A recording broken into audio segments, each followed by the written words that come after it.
Yo, what's up, Mark Music here? Meron tayong bagong tutorial ngayon mga master.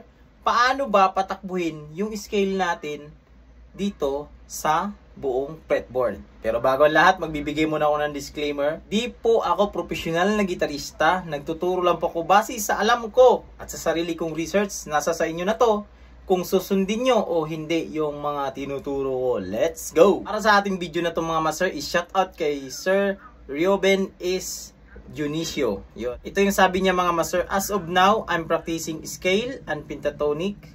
Kaya lang gusto kong matutunan yung ginagawa mo na lumalakad yung finger mo pababa doon sa fretboard, yan.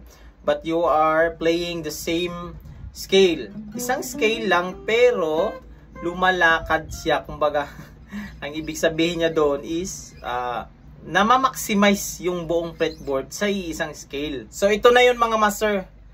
Mahalagang malaman na hindi tayo dapat pupokus lang sa iisang scale pattern. Yan.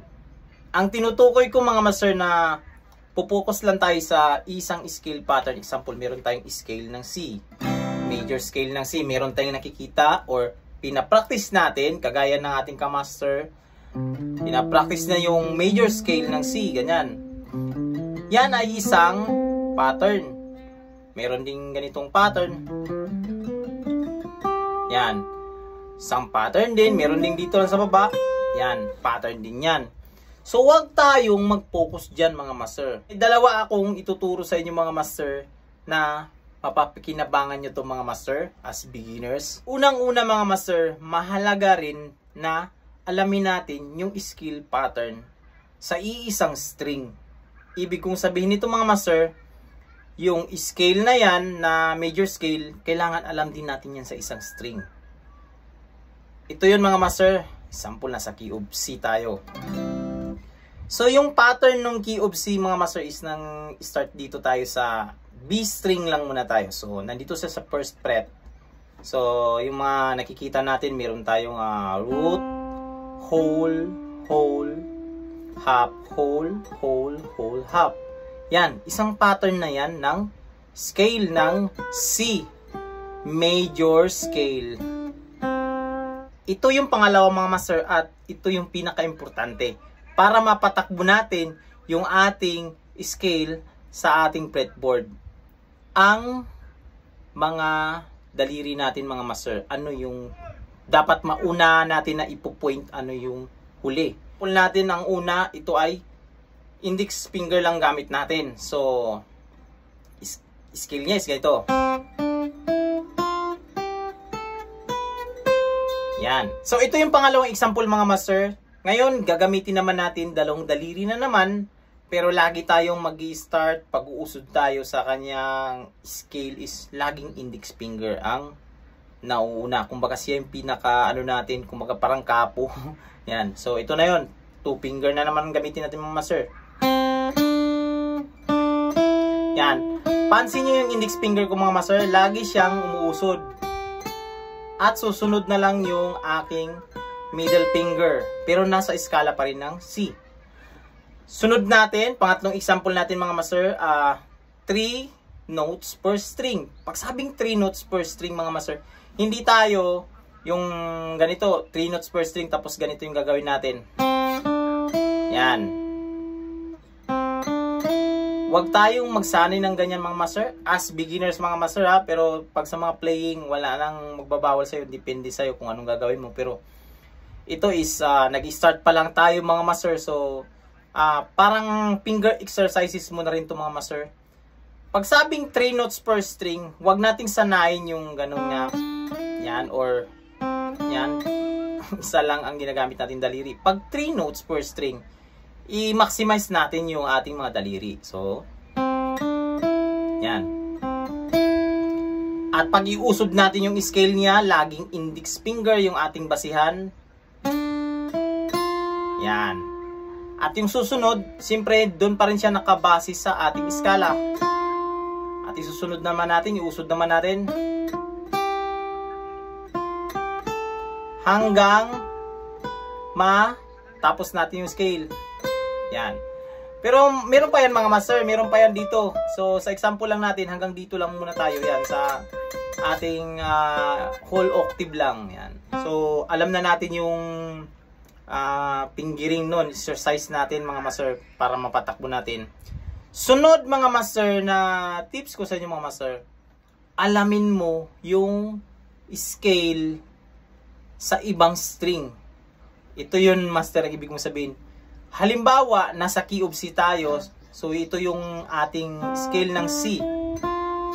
Dahil alam na natin yung mga nota ng scale ng C, ito i-recall ko sa inyo mga master, C, D, E, F, G, A, B, C. Take note mga master sa mga nota na yan. So, dito tayo sa B string, dito tayo nag-start. Ngayon, meron tayo, magdagdag na tayo ng isang string, yung ating high E string. So, napapansin natin to mga master, yung nota na nandito is E. Same siya sa nota natin dito sa 5th fret, dito sa ating B string, yan o. E rin ito. So, understandable na pag iusod natin to F, at yung F na ito yung ating first fret dito sa ating E string. Yan. Ito na, ikukunik na natin yung scale mga master. Yung F natin, imbis na pupunta tayo dito, yan, itry natin siyang gamitin doon sa ating index finger. Bababa tayo, mag-shift kumbaga tayo ng string. So, ganito lang gagawin natin. Yan, baba. Yan. Yung ating scale pattern ng C, idiretso natin siya doon sa ating high E string. So, ganito na siya mangyayari. Yan. Involved na yung ating isang string. So, dito naman sa ating isang string, pwede rin natin gawin yung pattern natin kanina doon sa ating B string na 3 notes per string. So, pwede rin nating index, yan din. Kung ano yung ginawa natin dito sa ating B string. So, ganito na siya. Skill natin mga master, lagi natin yan tatandaan mga master. C, D, E, F, G, A. So, dahil A ito, sunod niya is B, di ba? B, C. Nandito yung C. So, pag iusod natin siya mga master, dito na tayo sa ating first fret, ganito na yung mangyayari sa kanya.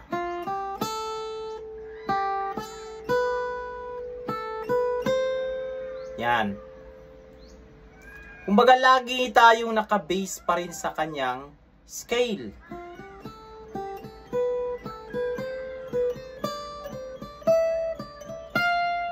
Yan. Bumalik ako sa F. F to F. Yan. Kumbaga sa mode is lead yan. Yan. Naging lead yan. F lead yan. Yun. So, ito na yun mga master para mapagdugtong natin yung mga scale na yun mga master. Example lang natin po mga master sa dalawang string lang muna mga master. So, ito yun. Lagi tayong naka-stick sa scale. Then, ito na naman yung sa baba.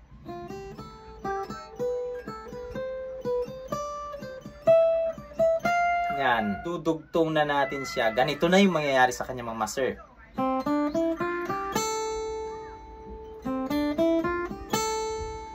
Tapos yung ating index, iusod na natin.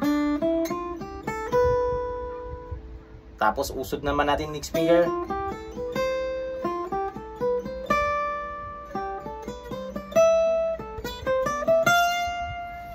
Paulit-ulit natin yang gagawin mga master.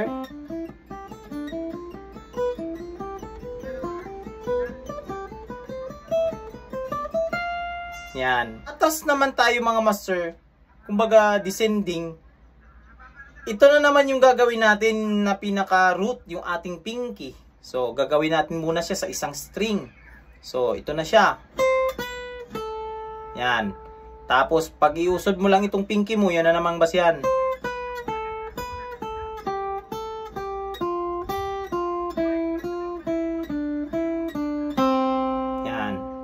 Ganon din yung sa baba.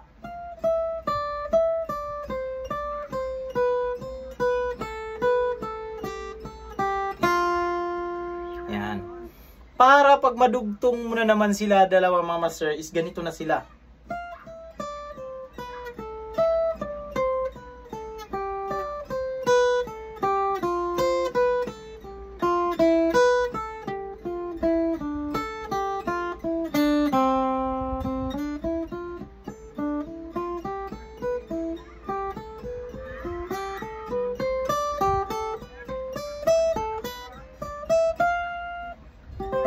Sir, pag komportable ka na dito sa dalawang string, pwede ka nang dumagdag ng isang string mga master. Ito yun mga master. Basta lagi tayong naka-stick sa scale. Bawa, idagdag natin yung ating G string. Yung ating G string is yung root natin na C is nandito sa 5th string. Yan. Yan. Kasi G naman yung ating open dyan. So, G, A, B, C, D, A, F, G, A, B, C. At lagi natin yang tandaan yung mga root. Yan.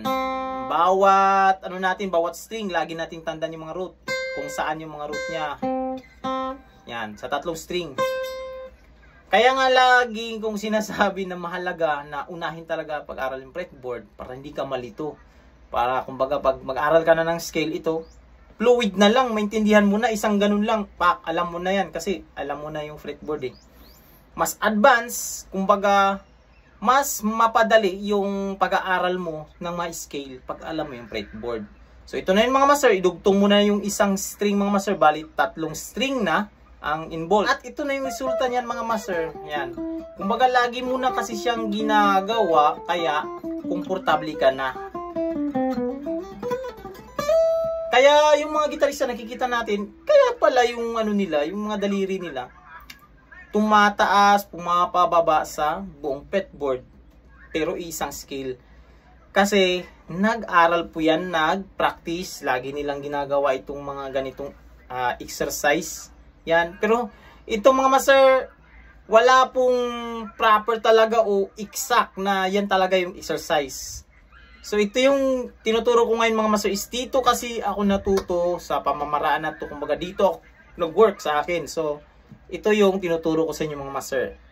Nag-work sa akin, baka mag-work din sa inyo. So ito lang video natin mga master. This is Smart Music.